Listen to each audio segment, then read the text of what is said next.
మీ business ఏదైనా మీ ఊర్లో promotion చేయాలంటే అది సుమన్ టీవీతోనే సాధ్యం. ఇప్పుడే సంప్రదించండి. పారిశుద్ధ్యం మెరుగుపరిచే దాంట్లో భాగంగా మళ్ళా ఒక నెల అయింది కాబట్టి ఎంతవరకు మెరుగుపడింది, ఇంకా మెరుగుపడే పరిస్థితి ఉందా లేదా, మరి మెరుగైందా లేదా అనే దాని గురించి మాట్లాడేదానికోసం మళ్ళా పారిశుద్ధ్యానికి సంబంధించిన వాళ్ళందరినీ పిలిపించారు. గతంలో మున్సిపల్ ఆఫీసులో పనిచేసే పారిశుద్ధ్య కార్మికులు కొంతమంది అంతా కూడా ఒక 20-30 మంది ఇక్కడనే ఆఫీసుల చుట్టూ ఉండి వాళ్ళు ఏ పని కోసం అయితే పనిలోకి తీసుకున్నారో ఆ పని చేయకుండా ఇక్కడ ఉండేవాళ్ళు.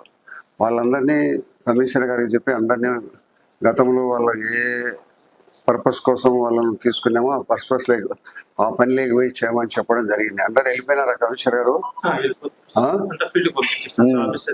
చూడండి, నువ్వు వాళ్ళను శానిటరీ ఇన్స్పెక్టర్స్ తో మాట్లాడి పలానా వాళ్ళు వచ్చినారా డివిజన్ వైజ్ గా మీరు కనుక్కుంటానండి. ఆ మాదిరిగా పోయి చేయమని చెప్పినాము. ఇప్పుడు ఈ ఫాగింగ్ అనేది మొదలు పెట్టమన్నాం. గతంలో కాలువల్లో ఆయిల్ బాల్స్ వేసేవాళ్ళు. మనం కాలువల్లో మన ఈపకు పంపు తగిలించుకొని కాలువలమ్మడి మందులు కొట్టేవాళ్ళు. స్ప్రే ఆ స్ప్రే ఇవన్నీ ఈ మధ్య కాలంలో తగ్గిపోయినాయి కాబట్టి మెరుగుపరచమని చెప్పినాము. గతంలో కొంత మెరుగైంది అనే భావన మాకు కూడా కలుగుతుంది. ఇంకా కూడా మెరుగుపరచాల్సిన అవసరం అవుతుంది అని చెప్పినాం. ఈ కాలువల పూడికత గురించి కూడా మాట్లాడినాము. ఇప్పుడు ఖాదర్ హుస్సేన్ మసీద్ వీధిలో చాలా రోజుల నుంచి మట్టి తీయలేదని చెప్తే అవసరమైతే గ్యాంగ్ కూలీలను పెట్టి కానీ లేదా డివిజన్ నుంచి నలుగురిని తీసుకొని ఇక్కడ మన 1 టౌన్ కా నుంచి మన మేదరి వీధి వరకు చేయమని కూడా చెప్తాను. ఎందుకంటే అక్కడ చాలా ఇబ్బందికరమైన పరిస్థితులు ఉంది, పాములు కూడా కనపడుతున్నాయి. నుంచి 4 తీసుకొని ఒక వారం 10 రోజుల లోపల దాన్ని క్లీన్ చేయమని చెప్తాను. ఇప్పుడు అన్ని మున్సిపాలిటీకి సంబంధించి అన్ని యంత్రాలు కూడా పనిచేస్తున్నాయి లేదంటే అన్ని పనిచేస్తున్నాయి. 15 ఆటోలు మాత్రము రిపేర్లు ఉన్నాయి. అది వాడు కాంట్రాక్ట్ బేసిస్ కింద మనకు సప్లై చేసినాడు కాబట్టి కాంట్రాక్టర్కు మళ్ళీ పంపించడం జరిగింది. త్వరలోనే కమిషనర్ గారు మాట్లాడి మళ్ళా వచ్చేటట్టు చూడమని చెప్తున్నాం. పారిశుద్ధ్యాన్ని మొత్తం మీద ఈ జరిగే కాలంలో బాగా దోమలు ఉంటాయి. దోమల వలన ఈ కలిసిన దాని వలన ఆసుపత్రులన్నీ ఫుల్ అవుతుంటాయి. గవర్నమెంట్ ఆసుపత్రులు కానీ ప్రైవేట్ ఆసుపత్రులు కానీ ఇబ్బంది పడుతుంటారు. దానివల్ల మలేరియా వచ్చేదానికి అవకాశం ఉంది. ప్రాణాపాయ పరిస్థితులు కూడా జరిగే పరిస్థితులు ఉంటాయి. కాబట్టి పారిశుద్ధ్యాన్ని మెరుగుపరచండి ముఖ్యంగా అని చెప్పడం కూడా జరిగింది. ఈ పారిశుద్ధ్య కార్మికులకు ఇచ్చేటన్ని కూడా డైరెక్ట్ గా వాళ్ళు ఏ షాపులో పోయి కొనుక్కుంటే ఆ షాపులో నుంచి కొనుగోలు చేసేయమని చెప్తున్నాం.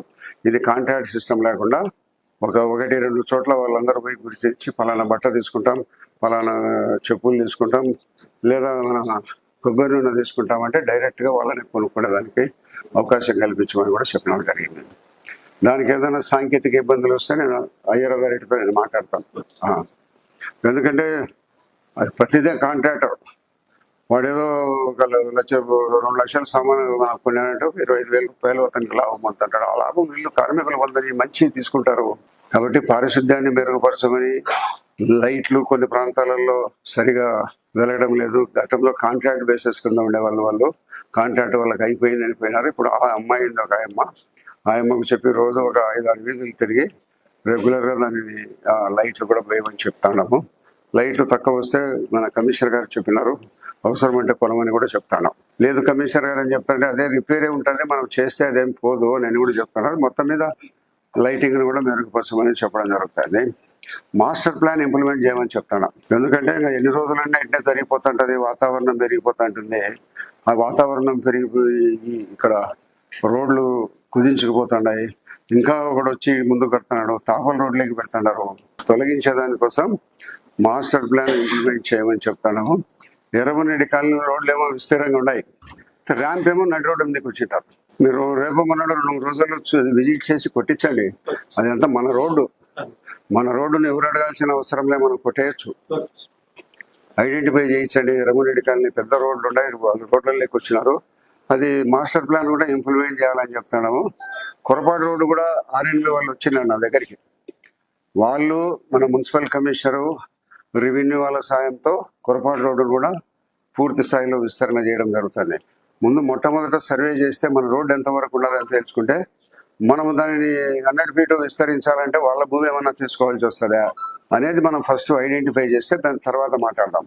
కాబట్టి మనము అభివృద్ధి వెంటనే ఇది పారిశుద్ధ్యాన్ని మెరుగుపరచాలంటే 1 రోజు 2 రోజుల్లో అయ్యేది కాదు. కనీసం ఒక 3-4 నెలల్లోనా దీన్ని డెవలప్ చేస్తే ఆ సౌకర్యాలను పొద్దుటూరు ప్రజలు అందుకోగలుగుతారు అనే ఉద్దేశంతో పెట్టినా మళ్ళీ 20 రోజులకు మళ్ళీ ఒకసారి పెడతారు ఇట్లా మీటింగ్. అన్ని యంత్రాలు పనిచేస్తాయి, అదే 15 ఆటోలు తప్పక మిగతా అన్ని వాటిని కూడా ఉపయోగించుకోమని చెప్తాను.